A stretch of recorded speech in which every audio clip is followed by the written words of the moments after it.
네, 안녕하세요. 지난 시간까지 우리가 정규분포에 대해서 살펴봤었는데, 우리가 앞에서 생각했던 이항분포는 정규분포와 매우 밀접한 관련이 있습니다. 우리가 사절에서는 그런 관계에 대해서 살펴보려고 합니다.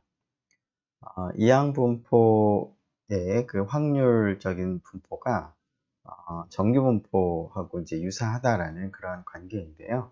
자, 그래서 제목이 이항분포의 정규분포 근사라고 되어 있습니다. 네, 지금 둘 사이의 이제 관계 그리고 이항분포가 이제 정규분포와 굉장히 유사하다라는 것을 확인하기 위해서 두 가지 분포를 이제 그림으로 나타냈습니다. 물론 이제 이항 분포는 이산 확률 변수의 분포이고 정규 분포는 연속 확률 변수의 분포이므로 두 개가 조금 차이는 있는데요. 다음과 같이 이항 분포의 이제 확률을 우리가 이제 확률 질량 함수로 나타낼 수가 있는데 그 확률 질량 함수를 이제 파란색으로 표기를 했습니다. 즉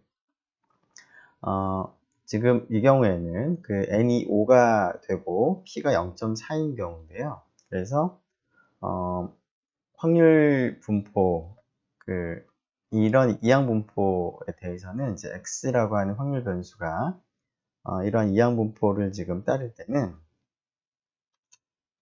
x가 가지는 값이 이제 0부터 5까지의 이산적인 값만 같습니다. 그래서 0, 1, 2, 3, 4, 5를 가질 수가 있는데 그때의 이제 확률이 이제 x가 k가 되는 확률이 이제 주어져 있을 텐데 그 확률을 이제 높이로 해서 이제 파란색 점으로 표기를 했습니다. 자, 그리고 우리가 이제 이항 분포의 이제 분포를 나타내기 위해서 확률 히스토그램을 다음과 같이 회색 사각형으로 나타냈습니다. 자, 이러한 이산 확률 변수의 분포와 정규 분포가 이제 유사하다는 얘기를 이제 우리가 하려고 하는데요. 이항 분포도 그렇고 정규 분포도 그렇고 다양한 분포들이 존재를 합니다. 그래서 무조건 이제 모든 이항 분포가 모든 정규 분포와 유사하다라고 하는 것은 이제 말이 안 되는 얘기가 될 텐데요. 우리가 유사하다라고 할 때는 최소한 평균과 분산이 동일한 그러한 분포를 생각을 해야 되겠습니다. 자, 지금 우리가 생각을 한 이항 분포는 평균이 어떻게 되는지 생각해 보면 NP가 되죠. 그래서 지금 5가 되고 P가 0.4인 경우에는 N이 5가 되고 P가 0.4인 경우에는 평균이 5 곱하기 0.4인 2가 됩니다. 그래서 평균이 2인 정규 분포이면서 그 다음에 n이 5고 p가 0.4인 이항 분포의 분산은 n 곱하기 p 곱하기 1 마이너스 p가 되므로 분산은 5 곱하기 0.4 곱하기 0.25 따라서 1.2가 됩니다. 그래서 지금 이제 두 분포를 이제 비교를 할 때 평균과 분산이 동일한 이항 분포와 정규 분포를 우리가 비교를 이제 한번 해보려고 합니다. 자, 그래서 평균이 2, 분산이 1.2가 되는 정규 분포를 따르는 확률 변수의 확률 밀도 함수를 F라고 우리가 두고요. 자, 이러한 정규 분포를 따르는 확률 변수를 생각을 하면 이러한 확률 변수는 연속 확률 변수이기 때문에 조금 전과는 다르게 변수가 택할 수 있는 값이 이산적인 값뿐만 아니라 0과 1 사이에 있는 임의의 실수 값들도 다 택할 수가 있습니다. 물론 이제 5보다 큰 값도 택할 수 있고요. 0보다 작은 값도 택할 수 있습니다. 그리고 뭐 이런 자연수 혹은 정수값뿐만 아니라 모든 그 사이에 있는 실수값을 다 택할 수 있는 것이죠. 이러한 차이가 있는데 이러한 정규 분포의 이제 확률적인 분포를 이제 모습을 나타내는 것이 이제 확률 밀도 함수인데요. 확률 밀도 함수를 F라고 하고 특별히 이항 분포랑 비교하기 위해서 이항 분포가 택하는 값인 0부터 n까지, 여기서는 0부터 5까지의 값에 대해서 확률 밀도 함수에서의 값을 우리가 한번 비교를 해보려고 합니다. 이 확률 밀도 함수의 값을 빨간색 점으로 표기를 했습니다. 즉, 이 빨간색 첫 번째 점은 F0을 제 높이로 하는 이 점을 표기를 한 것이고요. 그다음에 두 번째 있는 이 점은 X좌표가 1이고 Y좌표가 F1이 되는 그러한 점을 이제 표기를 한 다음에 그 점 사이를 이제 선분으로 연결해서 이제 그림을 그린 것입니다. 자, 어떤가요? 두 가지 빨간색과 파란색을 보면 물론 이제 첫 번째 파란색은 확률이고 두 번째 빨간색은 확률 밀도이기 때문에 두 가지 개념이 좀 다릅니다. 개념이 다르긴 하지만 우리가 지금 K를 이제 0, 1, 2, 3, 4, 5라고 하는 값들을 생각을 해보면 1간격씩 우리가 이제 건너가게 되는데요.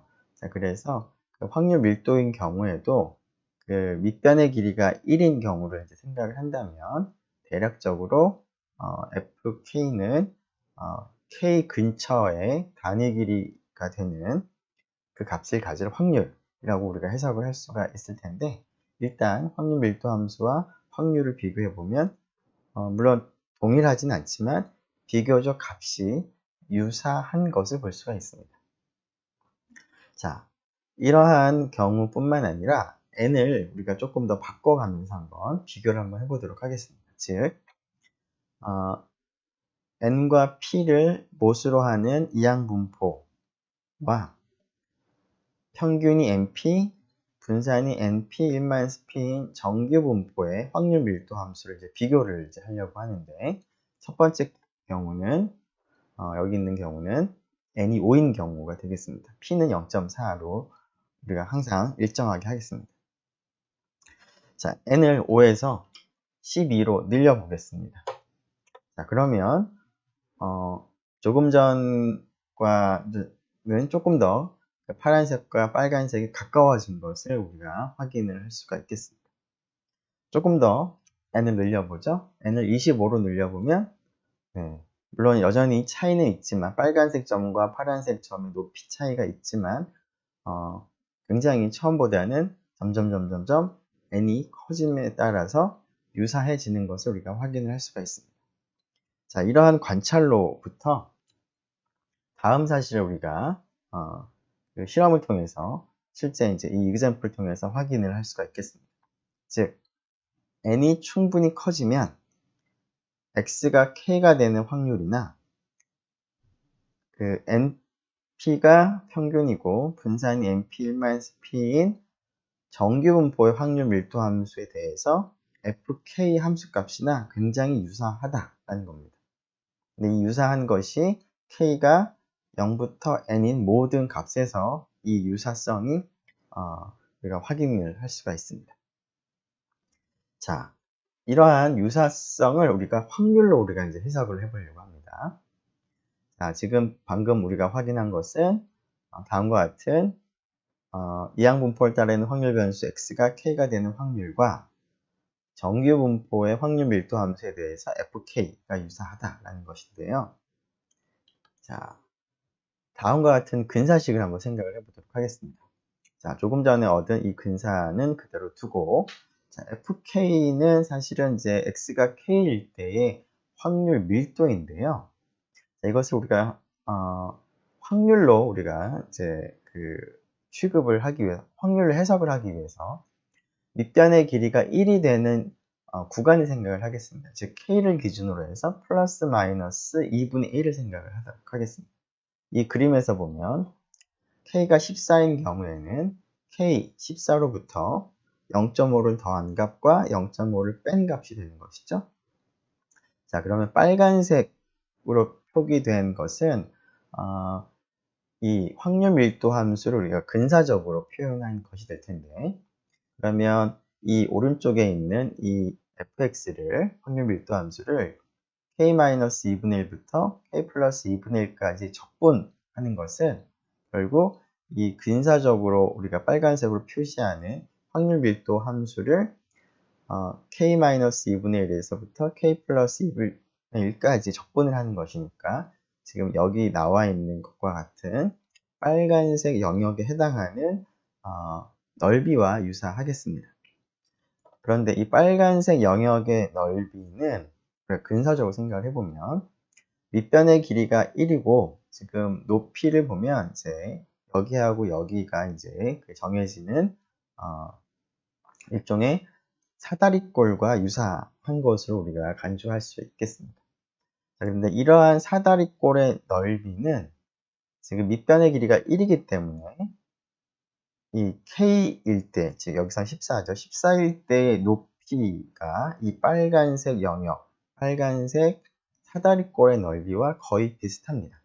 그 사실을 이제 이 근사를 이제 사용한 것이죠. fk라고 하는 것은 그 k일 때의 이 함수값인데 그 값을 다음과 같은 밑변의 길이가 1이고 그다음에 이렇게 이제 직선으로 연결한 선분으로 연결한 이러한 그 사다리꼴을 생각하면 사다리꼴의 넓이와 유사하겠습니다. 네, 그 사다리꼴의 넓이는 근사적으로 fx를 k-2분의 1에서 k 플러스 2분의 1 사이에 적분한 것과 유사하겠습니다. 그런데 오른쪽에 있는 값은 확률 밀도 함수를 적분을 한 값이니까 이 값은 확률이 됩니다. 자, 이 확률은 어떤 것이냐면 확률 밀도 함수를 fx로 가지는 확률 변수가 k-2분의 1과 k 플러스 2분의 1 사이에 있을 확률이 됩니다. 자, 그 확률을 우리가 표기하기 위해서 이러한 정기분포를 따르는 확률 변수를 이제 도입을 하도록 하겠습니다. 그 확률 변수 y라고 한다면 y라는 확률 변수가 k-2분의 1과 k 플러스 2분의 1 사이에 있을 확률이 정확하게 이 확률 밀도 함수를 적분한 것과 같습니다. 네, y는 이러한 정기분포를 따르는 이제 확률 변수를 우리가 도입을 한 것입니다. 자, 그렇게 되면 이 값이 유사한데 이 값 자체를 보면 처음에는 확률 밀도였지만 이제 구간의 길이를 1인 그런 구간을 이제 k를 기준으로 해서 생각을 한다면 이러한 정기분포를 따르는 확률 변수의 이 구간 사이에 있을 확률이 됩니다. 그래서 맨 처음 확률과 두 번째 이 확률이 유사한 것을 우리가 확인을 할 수가 있겠습니다. 자, 이러한 사실인 x라는 이산 확률 변수와 y라는 연속 확률 변수에 대해서 이러한 확률이 비슷하기 때문에 x라는 확률 변수는 이산 확률 변수이고 y라는 확률 변수는 연속 확률 변수이지만 x의 분포와 y의 분포가 거의 유사하다라고 우리가 얘기를 할 수가 있겠습니다. 이 사실을 조금 더 우리가 유사하다라는 그런 측면에서 우리가 바꿔본다면 지금 자체는 x가 택하는 값은 k고 y가 택하는 값은 이제 범위이기 때문에 조금 차이가 있는데요. 자, 이 택하는 값을 우리가 일치시키는 형태로 우리가 다시 바꿔서 표현도 가능하겠습니다.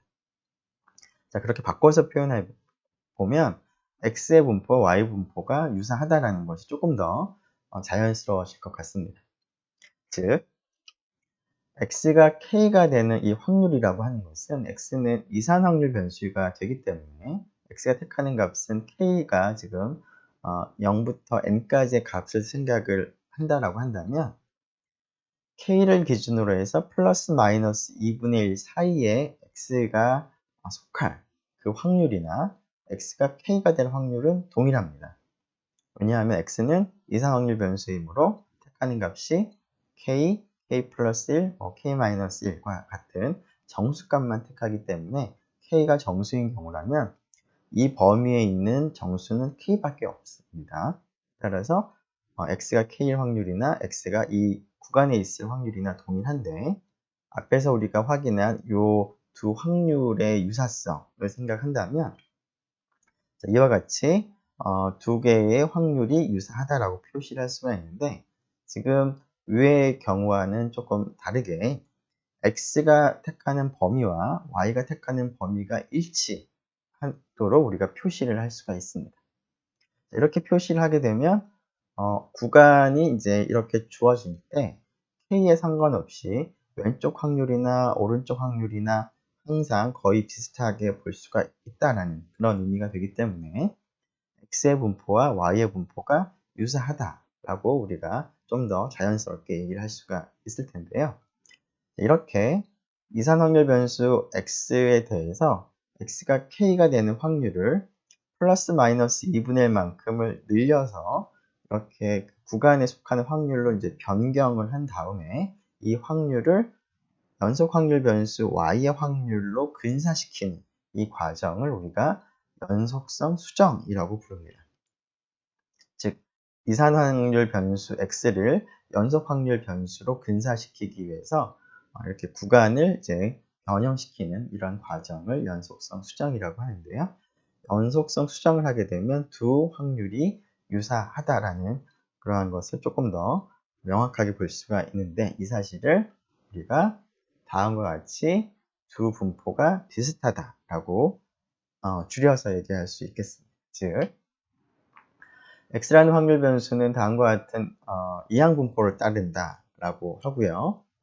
자, 그리고 a, b라고 하는 것은 이제 정수라고 할 때 x라는 이산 확률 변수가 스몰 a 이상, 스몰 b 이하가 될 확률을 조금 전에 우리가 근사시킨 그 방법을 통해서 근사값을 계산을 하는 것은 조금 전에 우리가 연속성 수정을 도입을 했었는데요. 연속성 수정을 도입을 하게 되면 x는 a하고 b 사이에 있을 가능성이나 a가 정수고 b가 정수기 때문에 0.5만큼 더 간격을 갖다가 이제 확보를 한다고 하더라도 이 사이에 있는 경우나 a와 b 사이에 있는 경우나 동일하겠습니다. 그래서 왼쪽에 있는 a는 0.5만큼을 더 줄이도록 하고요. 오른쪽에 있는 b는 0.5만큼을 더 늘리는 것이죠. 자, 이렇게 바꾼 다음에 조금 전에 우리가 각각의 k에 대해서 그 분포가 확률이 유사하다는 사실을 생각을 해보면 결국 y라고 하는 정규 분포를 따른 확률 변수가 같은 구간에 있을 확률과 유사하다는 것을 우리가 얻어낼 수가 있겠습니다. 자, 물론 이때 y는 아무 분포를 의미하는 것은 아니고요. 아무 확률 변수를 의미하는 것은 아니고요. 정규 분포를 의미하는 것인데, 정규 분포를 따르는 확률 변수인데, 특히나 평균이 np가 되고 분산이 n 곱하기 p 곱하기 1-p인 정규 분포를 따르는 확률 변수에 대해서 이러한 유사성이 있다는 것입니다. 자, 이러한 이제 확률이 유사하기 때문에 그럼 x라는 변수와 y라는 변수의 분포가 유사하다 라고 우리가 얘기를 할 수가 있겠습니다. 자, 이것을 정리하면 x가 다음과 같은 이항 분포를 따르는데 n이 충분히 크면 x의 분포와 y의 분포가 유사하다라는 것인데요. 우리가 이제 n이 충분히 크다라는 것을 이제 실제로 한번 적용을 할 때는 그 값들을 한번 조사해 보니까 n 곱하기 p하고 n 곱하기 1-p가 보통 한 10 이상이 되면 두 확률이 거의 같은 것으로 간주해도 무방하더라 라는 것을 이제 사람들이 알게 돼서 보통 충분히 크다라고 할 때 np, n 곱하기 1-p가 10 이상일 때 이러한 근사를 우리가 활용해서 근사값을 우리가 구합니다. 자, 이때 그 y의 분포와 유사하다라는 것을 그냥 단순하게 x의 분포가 근사적으로 다음과 같은 정규 분포와 유사하다, 따른다 라고 우리가 얘기하도록 하겠습니다.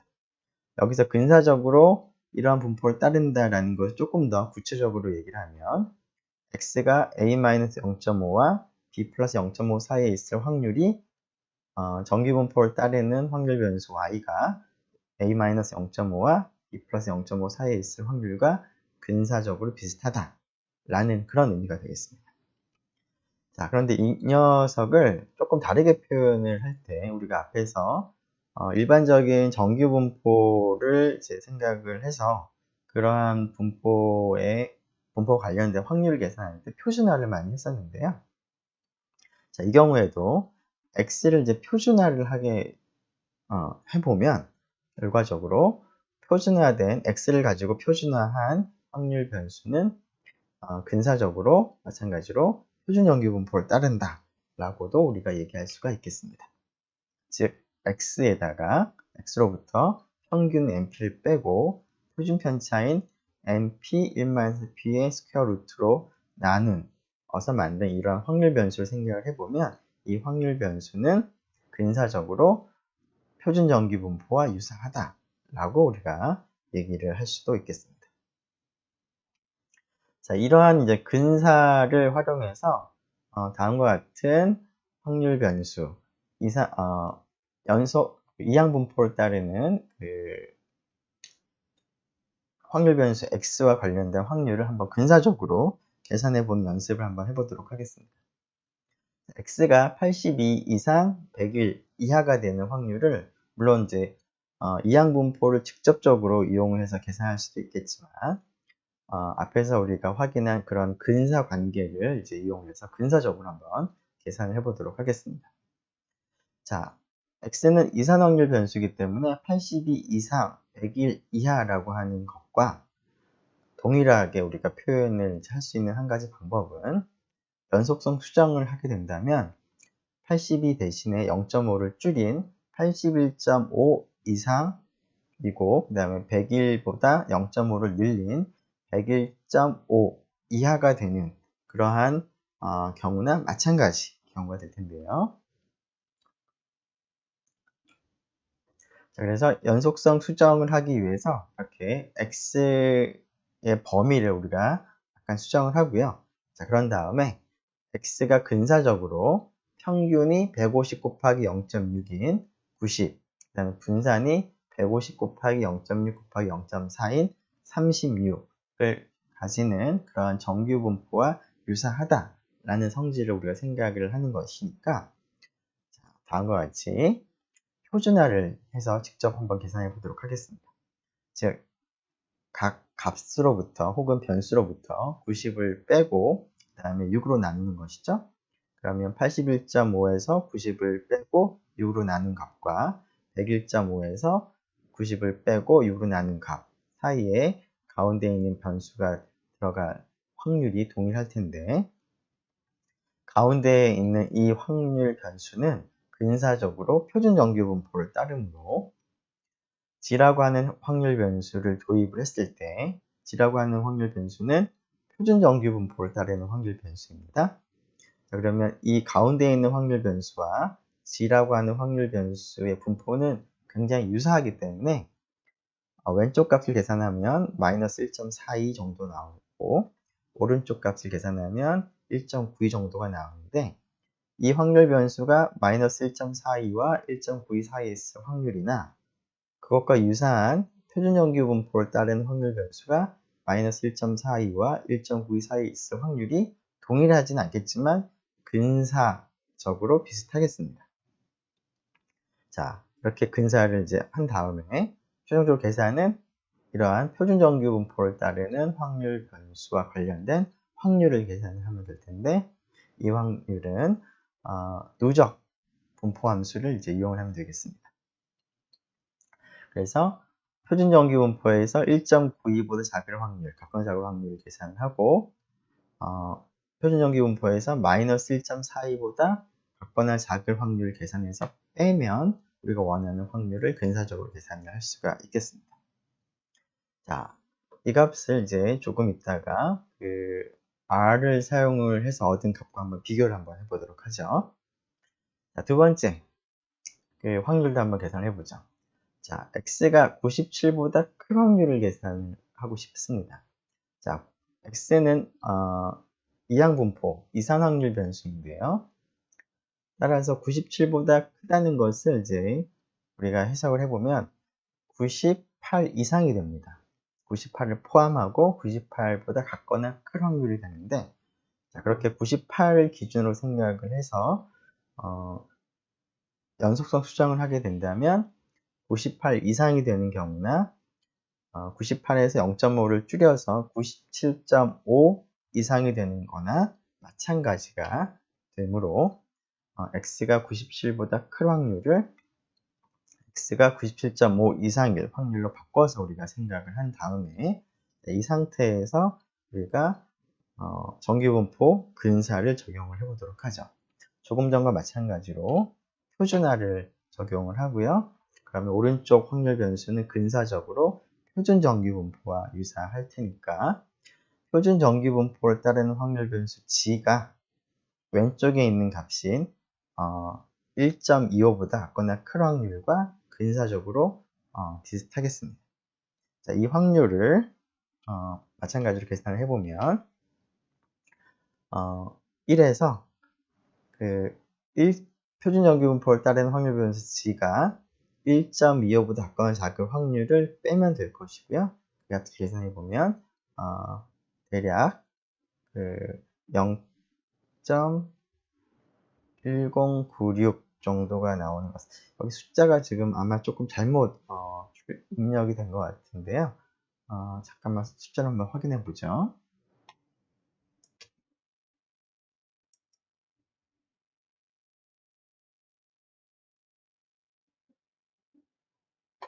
네, 잠시만요. 네, 지금 숫자가 좀 잘못돼서 지금 방금 수정을 좀 했습니다. 0.8944가 되고, 그래서 1에서 0.8944를 빼면 0.1056이 되는 것 같습니다. 자, 이것을 R을 사용을 해서 계산 한번 해보도록 하죠. 첫 번째 값부터 확인을 이제 해보도록 하겠습니다. 일단 우리가 앞에서는 이제 평균과 분산을 이제 계산을 했었는데요. 그 과정을 우리가 한번 나타내 보면 일단은 이제 평균은 뮤라고 우리가 기록을 하겠습니다. 150 곱하기 0.6을 이제 뮤라는 이름의 변수에 기록을 하고, 그 다음에 우리가 이제 P놈을 이제 이용해서 계산하려면 분산 36을 입력하는 것이 아니라 표준 편차를 입력을 해야 되기 때문에 다음과 같이 n 곱하기 p 곱하기 1-p를 계산한 다음에 그거의 스퀘어 루트를 택한 값을 s라는 이름의 변수에 기록을 하겠습니다. 자, 그러고 나서 지금 우리가 원하는 이 확률을 계산하기 위해서 뮤하고 s를 직접 입력을 하는 경우에는 101.5와 81.5를 그대로 입력을 하면 되겠습니다. 표준화를 우리가 뭐 굳이 할 필요 없이 직접 입력을 해도 되겠습니다.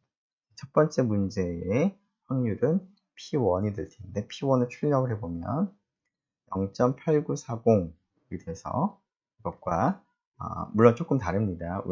여러 가지 이유 때문에 달라지는데, 한 가지 이유는 이제 우리가 표준 정규분포로 근사할 때 이 값을 계산을 해야 되는데, 이 값을 표준화를 할 때 분모가 6이기 때문에 이게 유한소수가 되지를 않는데, 표준 정규분포를 이용을 하는 경우라면, 표준 정규분포표를 이용하는 경우라면 소수자 말의 두 번째 자리까지 밖에는 우리가 쓸 수가 없기 때문에 우리가 그 이유 때문에 이제 소수자 말의 두 번째 자리까지만 생각을 한 것인데요. R을 이용을 하는 경우에는 뭐 그러한 제한이 전혀 없는 것이죠. 그래서 R을 이용을 할 때는 조금 더 정확하게 계산을 할 수가 있는데, 그래서 조금 차이가 있습니다. 물론 지금 이 경우에는 뭐 조금 더 정확하게 계산을 한다는 것이 뭐 반드시 뭐 좋은 것은 아닌 것이, 지금 어차피 우리가 근사적으로 확률을 계산을 하는 것이기 때문에 이렇게 하는 것이 더 근사적으로 비슷할지, 이렇게 해서 하는 것이 더 근사적으로 더 가까울지는 뭐 우리가 보장을 할 수는 없습니다. 하지만 이러한 과정에서 등장하는 이제 오차는 우리가 줄일 수가 있겠습니다. RStudi오를 사용하게 되면.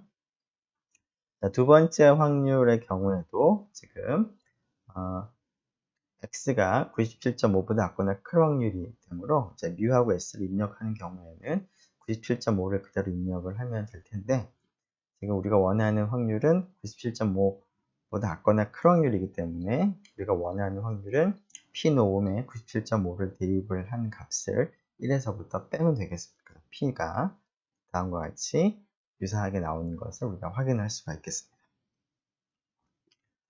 자, 이러한 근사를 우리가 한번 구체적으로 활용할 수 있는 한 가지 예를 한번 살펴보도록 하죠. 자, 5년 동안 조사 결과 성인의 30%는 정기적으로 알코올 성분 음료를 마시는 것으로 우리가 생각할 수 있을 때, 그리고 이와 비슷한 비율이 유지된다고 할 때, 이러한 이제 성인들을 대상으로 1000명을 선택을 한 표본을 우리가 조사를 해보니까, 조사를 할 때, 알코올 성분 음료를 이제 정기적으로 마시는 사람의 수가 어떻게 될까를 우리가 한번 생각을 해보고 싶습니다.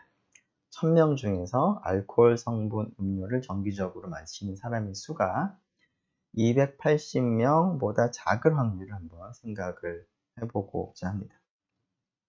자, 이 확률을 이제 계산을 하고자 하는데, 보통은 우리가 앞에서 한 것과 같이 연속성 수정을 했었는데요. 연속성 수정 없이 계산을 하게 되면 얼마나 차이가 있는지를 한번 생각을 해보기 위해서 연속성 수정 없이도 한번 계산을 한번 해보도록 하겠습니다. 자, 우리가 지금 생각하고자 하는 이제 문제와 관련된 확률 변수를 하나 도입하는 것이 필요하겠습니다. x라고 하는 확률 변수를 도입을 하는데요.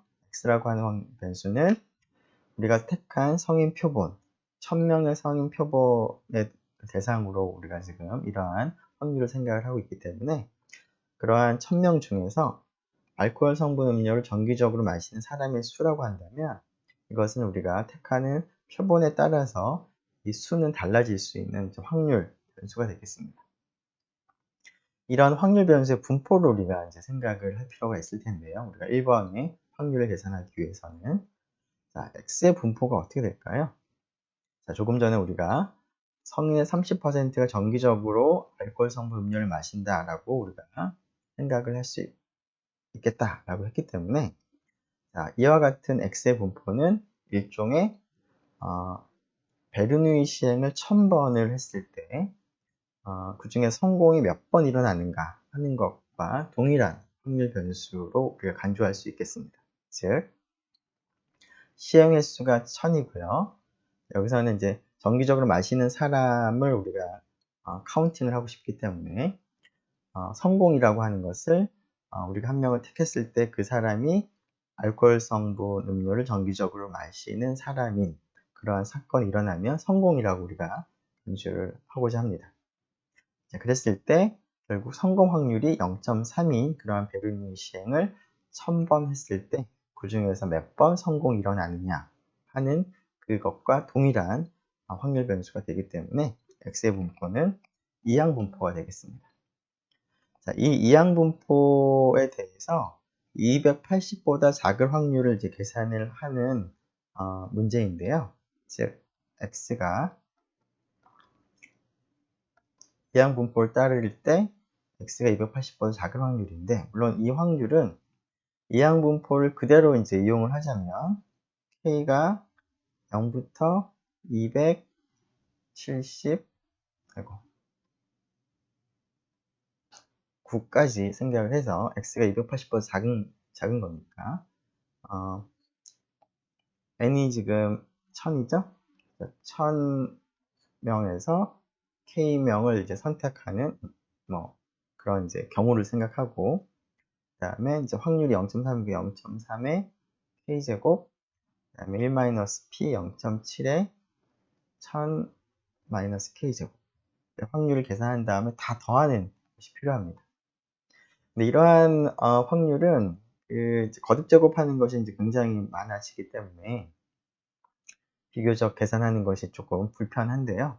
그래서 이항분포를 이용하지 않고 정규분포를 활용해서 근사적으로 계산을 하는 것이 조금 더 계산의 효율성을 생각을 한다면 조금 더 간편한 방법이 되겠습니다. 그래서 이 녀석을 우리가 정규분포로 근사해서 계산을 하기 위해서 일단 연속수 수정을 생각한다면 x가 280보다 작다라는 얘기는 279 이하라는 뜻인데, 따라서 연속성 수정을 하게 되면 279.5 이하가 될 확률을 계산하는 것과 같은 것이고요. 자, 이것을 이제 표준화를 하게 되면 평균이 지금 NP니까 평균은 300이 되는 것 같고요. 분산은 여기에다가 다시 0.7 곱하면 37, 20, 210이 되는 것이죠. 그래서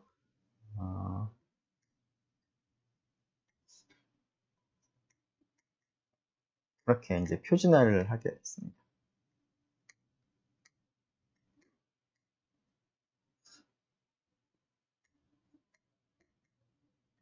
이 확률은 근사적으로 여기 있는 확률 변수의 분포가 근사적으로 표준 정규 분포와 비슷하므로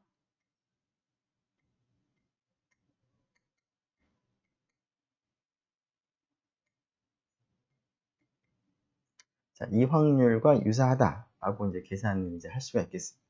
자, 근데 이 계산은 이제 표준 정규 분포를 따르는 확률 변수의 확률을 계산하는 과정이므로 계산이 이제 비교적 단순하죠. 이거에 비한다면. 그래서 계산을 조금 더 간단하게 할 수 있는 그러한 방법으로 우리가 근사를 이항 분포를 정규 분포로 근사해서 우리가 계산할 수가 있겠습니다. 자, 이 값을 이제 구체적으로 알기 위해서는 이제 R이나 RStu디오를 이제 사용을 해볼 텐데요. 우선 이제 연속성 수정 없이 계산하는 것은 어떻게 되는지 생각을 해보면, 연속성 수정하는 것이 없다는 얘기는 280보다 작을 확률이라는 것은 279 이하가 되는데, 연속성 수정을 한 것이 여기다 0.5를 더 추가를 한 것인데요. 연속성 수정 없이 한다는 얘기는 그냥 279를 그대로 가지고 가겠다는 얘기입니다. 즉,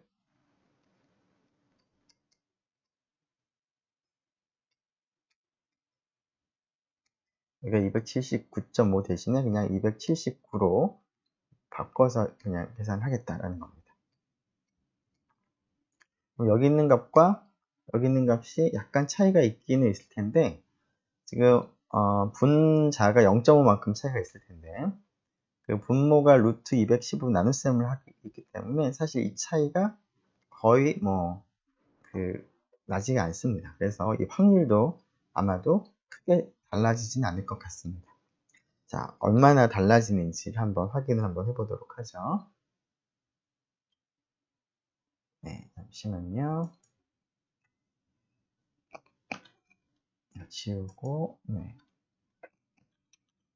자, 그러면 일단은 앞에서 계산했던 과정을 한번 정리를 해보면, 엑셀 분포는 근사적으로 평균이 300, 분산이 210인 정규 분포와 유사하다.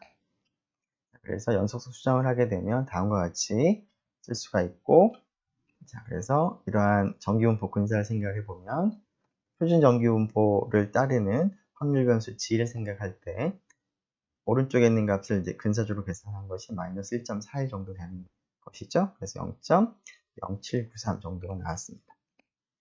자, 두 번째 연속성 수정을 하지 않을 때는 279.5가 279로만 바뀌는 것이고요.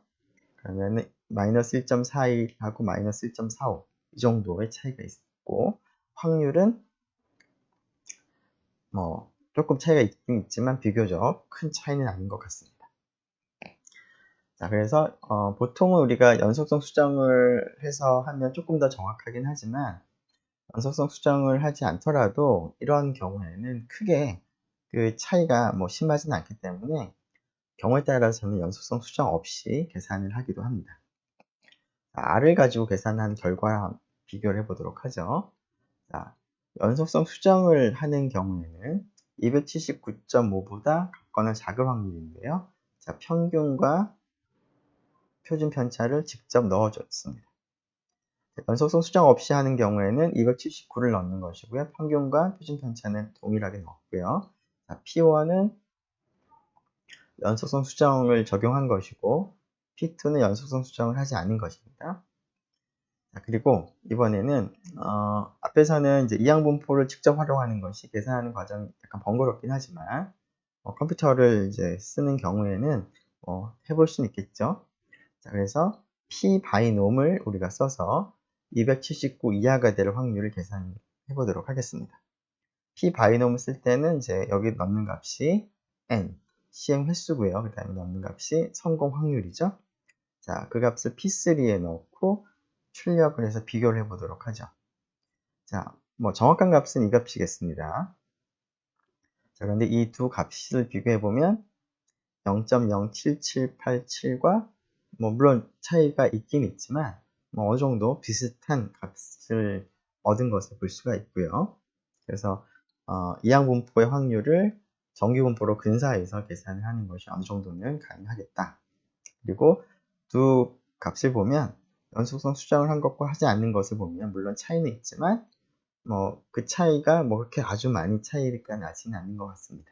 그래서 상황에 따라서는 이항분포의 확률을 정규분포로 근사를 할 때 연속성 수정을 없이 하는 것도 우리가 종종 택하도록 하겠습니다. 자, 마지막으로 이제 5절에서는 정규분포 가정이 그럴듯한지를 이제 확인하는 그런 방법을 몇 가지 소개를 하도록 하겠습니다. 자, 이러한 방법을 우리가 고민하는 이유는 앞으로 이제 좀 더 자세한 이제 통계적인 분석 방법에 대해서 얘기를 할 텐데요.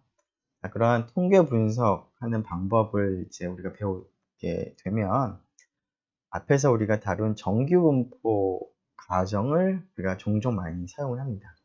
즉, 모집단의 분포가 정규분포를 따른다는 가정을 우리가 도입을 하고 그러한 가정 하에서 이제 이론적인 추론을 하게 됩니다. 자, 그렇기 때문에 우리가 앞으로 다룰 통계적인 분석에서는 실제로 모집단의 분포가 정규분포를 따르는 그런 경우에만 우리가 이제 주로 적용을 할 수가 있는데요. 어떠한 모집단이 정규분포를 따른다라고 하는 것을 우리가 100% 확인하는 것은 사실은 이제 불가능합니다. 대부분의 경우.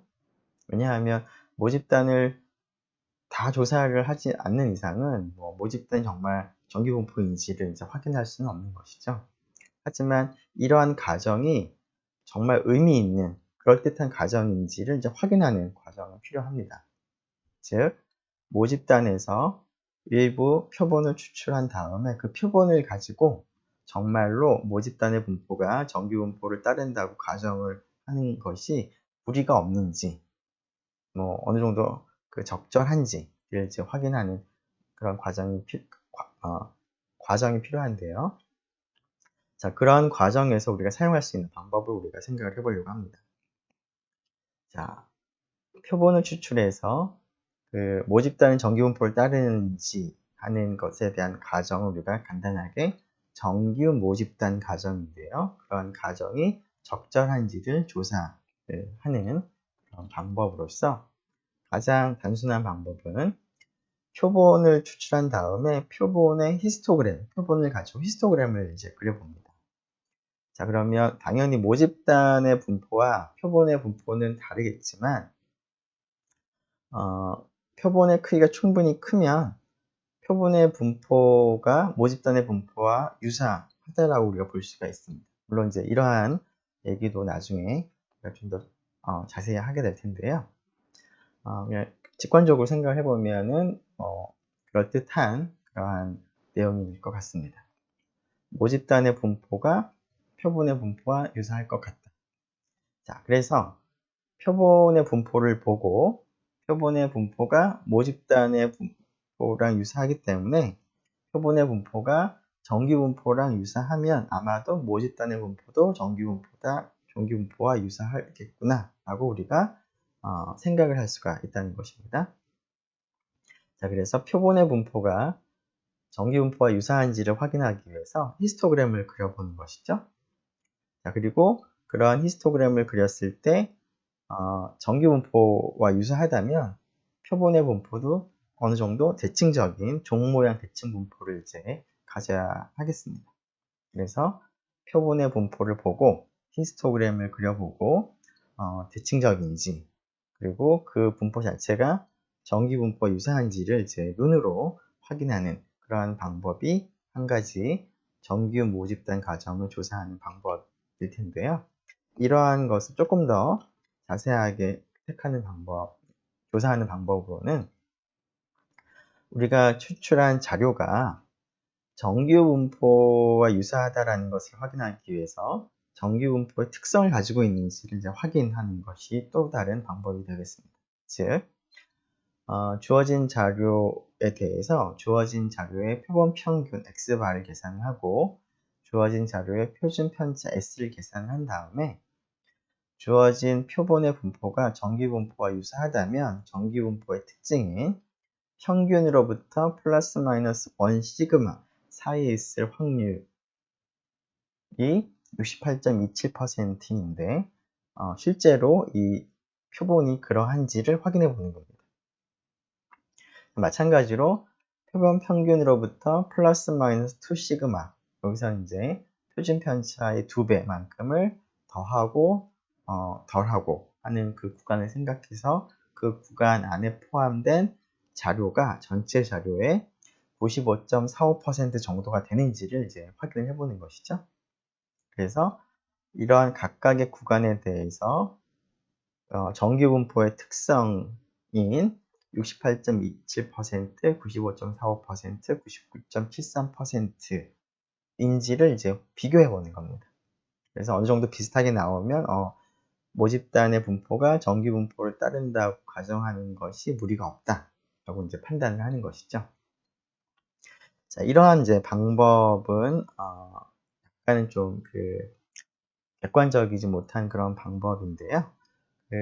조금 더 객관적인 방법으로서 우리가 정규 점수 그림 혹은 정규 확률 그림이라는 것을 우리가 그림을 그려보고 그 그림을 통해서 우리가 조금 더 1번, 2번보다는 조금 더 객관적으로 정규 모집단 과정을 우리가 조사를 하는 그런 방법이 있는데 이러한 정규 점수 그림, 정규 확률 그림이라고 하는 것이 어떤 것인지를 한번 살펴보도록 하겠습니다. 자, 정규 확률 그림 혹은 정규 점수 그림이라고 불렀는데요. 자, 이러한 것을 우리가 도입을 하기 위해서는 우선 정규 점수라는 개념이 먼저 필요한데요.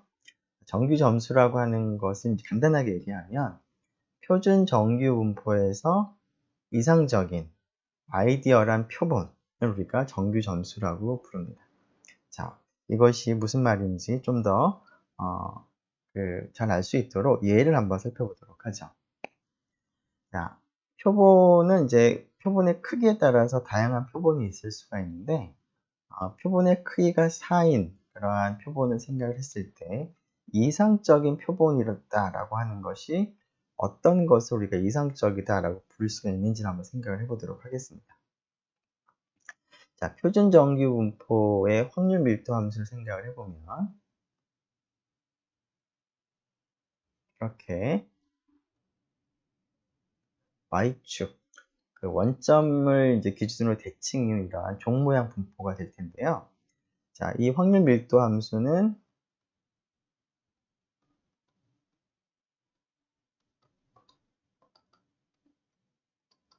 어떤 확률 변수 x가 어떤 구간에 속할 확률을 나타내주는 그러한 개념입니다. 자, 그런데 이러한 표준 정규 분포를 따르는 그러한 분포에서 우리가 표본의 크기가 4인 표본을 왜 추출했다라고 했을 때 그 4개의 값을 우리가 순서대로 우리가 이제 한번 정렬을 이제 한 다음에 어떤 값이 되는 것이 이상적인 거라고 우리가 생각할 수 있을지 한번 생각을 해보도록 하겠습니다.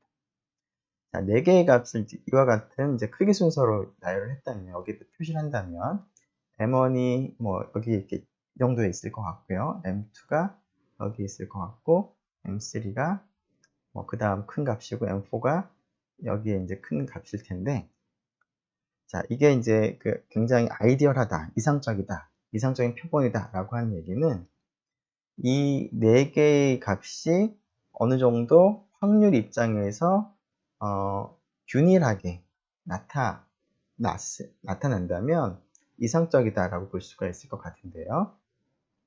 이 4개의 값을 크기 순서로 배열을 했을 때 뭐 단순하게 생각한다면 아마도 이 4개의 값에 의해서 이 x가 택하는 이 수평축이 5개의 구간으로 나뉘어지는데 첫 번째 구간에 속할 확률이나 두 번째 구간에 속할 확률이나 세 번째 구간에 속할 확률이나 네 번째 구간에 속할 확률이나 다섯 번째 구간에 속할 확률이 다 동일하다면 이러한 그 M1, M2, M3, M4가 이상적인 표본이다라고 우리가 부를 수가 있을 것 같습니다. 즉, 이 경우에는 여기 확률도 0.2, 여기 확률도 0.2, 여기 확률도 0.2, 여기 확률도 0.2, 여기 확률도 0.2가 되도록 M1, M2, M3, M4가 뽑혔다면 일종의 이제 균일하게 이제 뽑힌 것이죠. 확률 입장에서. 자, 그렇게 됐다면 이제 M1, M2, M3, M4를 크기가 4인 경우에 대해서 아주 아이디얼한 그런 표본이다 라고 우리가 부를 수가 있을 것 같습니다. 이렇게 아이디얼한 표본에 대해서 이 M1, M2, M3, M4의 값을 우리가 정규 점수라고 부르겠습니다. 즉 M1은 표본의 크기가 4인 경우에 첫 번째 정규 점수가 되는 것이고요. M2는 표본의 크기가 4인 경우에 두 번째 정규 점수, M3, M4는 각각 세 번째, 네 번째 정규 점수가 되겠습니다. 자, 이 M1을 구체적으로 계산을 하려면 다음 조건이 만족을 하는 그러한 값이 되겠습니다. 즉, 표준 정규 분포를 따르는 확률 변수 G가 M1보다 작거나 작을 확률이 0.2가 되는 M1. 이 바로 첫 번째 정규 점수가 되는 것이죠. 자, M2는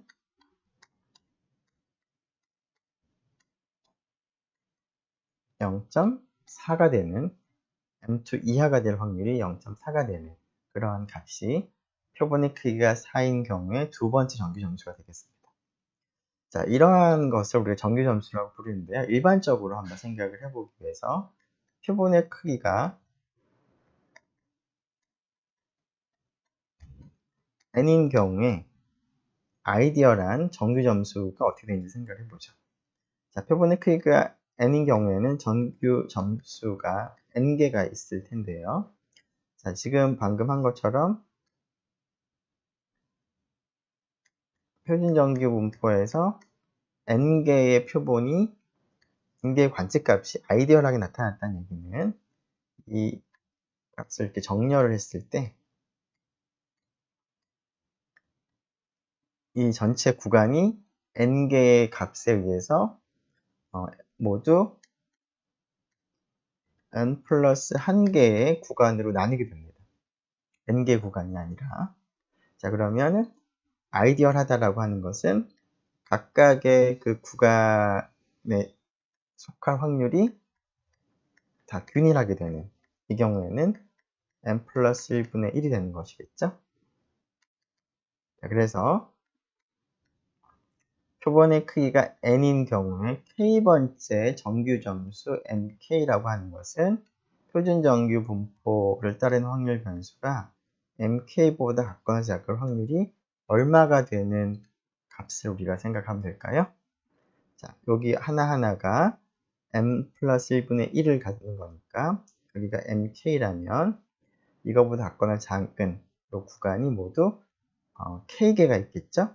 여기가 m1이 여기 있으면 m1보다 작거나 작을 확률 하나, m2보다 작거나 작을 확률은 이제 구간이 두 개가 있으니까 그런 식으로 생각해 보면 mk보다 작거나 작을 확률은 m 플러스 1분의 k가 되도록 하는 요 mk 값을 우리가 표본의 크기가 n인 경우에 k번째 정규 점수가 되겠습니다. 자, 이것을 한번 정리를 해보면 네, 조금 전에 본 것처럼 이제 표본의 크기가 4인 경우의 정규 점수는 구체적으로 계산해 보면 마이너스 0.84, 마이너스 0.25, 0.25, 0.84가 됩니다. 자, 대칭성 때문에 이 값과 이 두 값은 부호만 다르고요. 그 다음에 M1과 M4도 부호만 다를 것을 우리가 확인할 수가 있겠습니다. 자, 이러한 정규 점수를 생각을 한다면 그 표준 정규 분포가 아닌 일반적인 정규 분포에서 이상적인 표본도 우리가 얻어낼 수가 있겠습니다. 자, 일반적인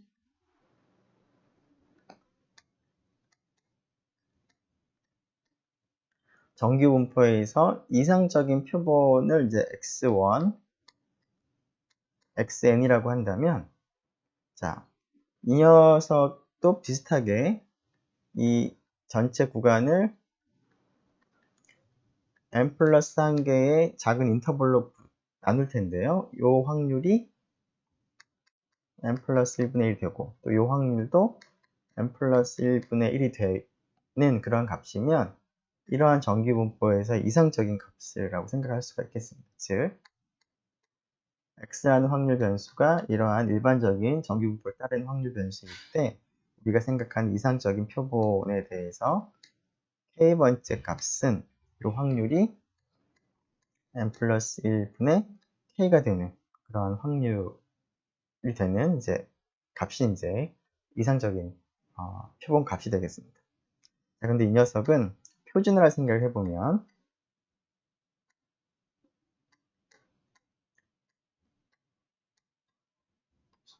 이렇게 이제 표준화를 하면 되겠죠?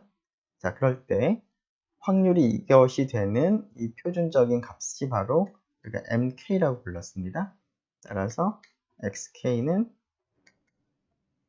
mu 플러스 시그마 mk가 되겠습니다. 그래서 지금 앞에서 얘기한 정규 점수는 표준 정규 분포 입장에서 아이디어란 이상적인 표본의 값인데 그것을 이제 이용을 해보면 다음과 같이 일반적인 정규 분포에서 이상적인 표본을 우리가 계산을 할 수도 있겠습니다. 자, 이러한 정규 점수를 이제 활용을 해서 우리가 정규 점수 그림이라는 것을 그릴 수가 있는데요. 정규 점수 그림 혹은 정규 확률 그림이라고 하는 것을 그리는 방법을 한번 알아보도록 하죠. 자, 일단 이제 자료가 이제 주어져 있다고 하겠습니다. 이 자료를 정렬을 해서 가장 작은 것을 x의 괄호 1, 가장 큰 것을 x의 괄호 n으로 표기를 하도록 하겠습니다. 자, 그런 다음에 각각의 그 자료에 해당하는 정규 점수를 계산한 다음에 즉 x 정렬했을 때 i번째 이 자료 값에 대해서 i번째 정규 점수를 이제 계산을 하고 이 정규 점수와 이 i번째 그 자료 값을 좌표로 하는 이 점을 우리가 찍도록 하겠습니다. 평면 위에 이 점을 나타내도록 하겠습니다. 자, 이렇게 하는 것이 이제 정규 확률 그림인데요. 이 정규 확률 그림을 이제 그린 다음에 이 정규 확률 그림을 보고 모집단의 분포가 정규 분포와 유사하다라고 우리가 판단하는데 사용을 하려고 하는데 그러면 정규 확률 그림을 이제 어떻게 우리가 보고 판단하는지 해석하는 방법에 대해서 한번 살펴보도록 하죠. 자, 모집단이 정규 분포를 따른다면 우리가 조금 전에 그리는 정규 확률 그림이 모습이 어떻게 될지 한번 생각을 해보도록 하겠습니다. 자, 모집단이 정규 분포를 따른다면 우리가 지금 선택한 이 표본도 이상적인 표본하고는 물론 다르겠지만 이상적인 표본과 유사할 거다라고 우리가 생각을 할 수가 있겠습니다. 그래서 앞에서 우리가 본 것처럼 이러한 정규 분포에서 이상적인 표본은 mu 플러스 시그마 mi 일 텐데요. 이것과 동일하진 않겠지만 그래도 유사하겠다라는 겁니다. 자, 이게 유사하다는 얘기는 여기 찍은 점 입장에서 생각을 해보면 이 점이 이러한 직선과 비교적 가깝게 점이 찍힌다 라고 우리가 볼 수가 있는 것이죠. 지금 여기 x좌표 대신 이제 x라고 쓴 것이고요. 그 다음에 정규 점수 자리 대신에 g라고 쓴 겁니다. 보통 우리가 이제 x, y라고 표시를 하지만 여기서는 정규 점수를 나타내는 확률 변수로 g를 우리가 쓰고자 g를 썼습니다. 자, 이 사실을 이제 그림으로 나타내 보면 평면을 나타낼 때 그 x좌표와 g좌표를 우리가 두고 이 점을 갖다 이천 평면에 이제 표시를 한 것이 다음과 같다고 하죠. 자, 그런데 이러한 것이 어떤 직선에 이제 가까울 것 같은데, 물론 우리가 모집단 정규 분포인지 아닌지를 확인을 하고 싶은 과정이라면 당연히 뮤하고 시그마가 얼마인지도 잘 모르는 이것도 unknown 상태죠. 자, 그 상태에서 우리가 이러한 정규 점수 그림을 그린 그 점이 그래도 직선에 가까울 거라는 것은 이제 우리가 추정을 할 수가 있겠습니다. 실제로 이제 그림을 그려보면 이렇게 점들이 물론 이와 같이 직선에 가깝게 나타날 수도 있고 그렇지 않을 수도 있을 텐데요. 직선에 가깝게 나타나면 어느 정도 모집단이 정규분포를 따른다는 가정이 크게 무리가 없겠구나 라고 우리가 생각을 할 수가 있겠습니다. 자, 그래서 이거에 가까운 직선을 우리가 한번 생각을 해볼 수 있는 경우에는 단순히 이 표본이 이 모집단이 정규분포와 유사하다라는 것뿐만 아니라 이 정규분포의 평균하고 분산이 어느 정도가 될지 하는 것도 이 정규 확률 그림을 통해서 추정을 할 수가 있겠습니다. 자, 우리가 얻은 직선이 만일에 이 직선이 우리가 원하는 x 이퀄 mu 플러스 시그마 g라는 직선이라면 여기 x축과 만나는 이 점의 좌표는 뭐가 될까요? x가 mu가 되고 g가 0일 때가 바로 되겠습니다. 이 식에서 g가 0이 되면 x가 mu가 되는 것이기 때문에 결국 x절편의 그 좌표가 mu, 0이 됩니다. 자, 그래서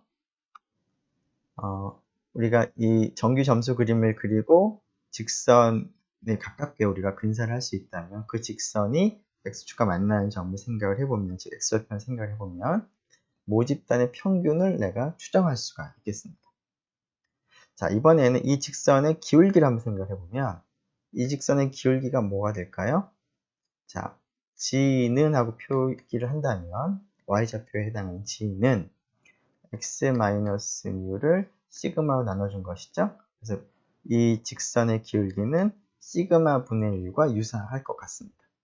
그래서 가까운 직선의 기울기가 바로 모집단의 표준 편차의 역수가 되는 것과 이제 된다는 것을 우리가 추정을 할 수가 있기 때문에 이러한 방식으로 정규 확률 그림을 그려서 그것이 직선에 가깝은지 가깝지 않은지를 가지고 모집단의 정규 분포인지 아닌지를 판단을 하는 그런 용도로 쓸 뿐만 아니라 만일에 이와 같이 이 그림처럼 정규 점수 그림 혹은 정규 확률 그림이 어떠한 직선에 가깝다면 그 가까운 직선을 통해서 미우와 시그마를 우리가 추정을 할 수도 있겠습니다.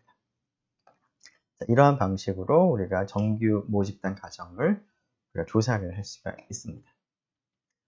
자, 앞에서 우리가 어떠한 통계 분석을 할 때 그 모집단 정규 분포를 따른다는 가정이 중요하게 이제 사용이 될 거다라고 했었는데요. 사실은 이제 모든 분포가 정규 분포를 따르지는 않습니다. 모든 분포가 정규 분포를 따르지 않는 경우에는 정규 분포 가정을 하고 우리가 얻어낸 통계 분석 방법을 적용을 하기가 곤란합니다. 자, 그러한 경우에는 경우에 따라서 자료를 약간 변형을 해서 주어진 자료 자체는 정규 분포를 따르진 않지만 변형한 자료가 정규 분포를 따르도록 변형을 한 다음에 변형한 자료를 대상으로 우리의 통계적 분석 방법을 적용을 하기도 하는데요. 자, 그러한 변환의 방법 몇 가지 생각을 해보도록 하겠습니다. 자, 당연히 거듭 제곱을 하거나 세제곱을 하는 방식으로 변환을 할 수도 있고요. 혹은 그 4분의 1 제곱 아니면 루트 x 혹은 로그 x, x분의 1과 같이 기존의 값을 좀 줄이는 방식으로도 변환이 가능하겠습니다. 이러한 방식으로 변환을 통해서 x 자체는 정규분포를 따르지 않지만 변환된 것이 정규분포가 따르도록 변환을 이제 잘 찾아내는 그러한 방법들도 우리가 생각을 해볼 수가 있겠습니다. 이렇게 해서 마무리를 하도록 하겠습니다.